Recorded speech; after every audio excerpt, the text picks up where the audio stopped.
Above a poaching hotspot, a veterinarian takes aim. This is a dart gun.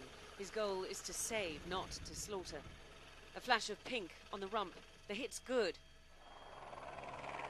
On the ground, a veterinary team stand by, wary around the stunned animal, ready with a blindfold as the drugs kick in. So the rhino is darted with a mix of an immobilizer and a tranquilizer, and it takes about 3 to 5 minutes from the time it's hit to get it on the ground, and from that moment on, the process is incredibly fast. Oxygen tubes to help with the breathing, and the horn is microchipped. And crucially for South Africa's anti-poaching endeavours, DNA samples are taken. If the animal does get poached, you can actually take a piece of the horn and then link it to a specific carcass.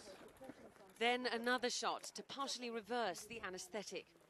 This is clearly one of the most critical moments to get the rhino up using its own body force. Having given it a partial reversal of the tranquilizer, we have to make sure that we don't get in the way.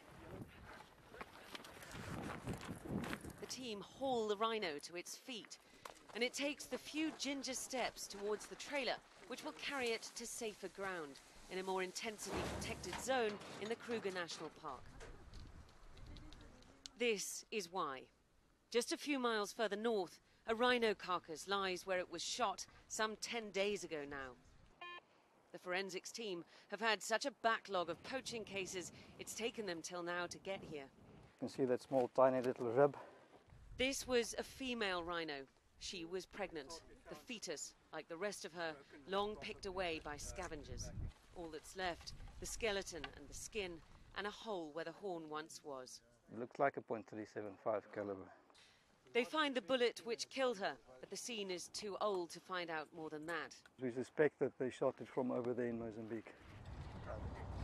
Kruger National Park shares a 350-kilometre border with Mozambique. This shabby wiring right beside the carcass, all that separates the two countries. It is no deterrent when rhino horn can fetch more than $100,000 per kilogram on the black market, fueled by insatiable demand from Asia, where they wrongly believe that rhino horns can cure diseases like cancer. More and more. General Johan Justo, who runs the park's anti-poaching operations, estimates there are 15 poaching groups in the park at any one time. If I give you a number of last month, which was a particularly bad month, we know for a fact that about 600 poachers infiltrated from Mozambique.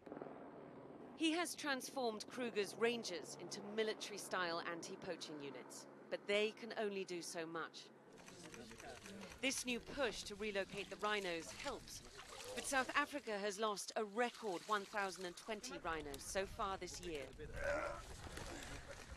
As long as rhino horn remains a status symbol in Asia, a long-debunked notion that it has medicinal benefits governs a multi-billion-dollar black market, the killing will continue. Right, guys, we ready? Okay, let's go. This ancient species, slaughtered for the horn which for millennia has been its first line of defence.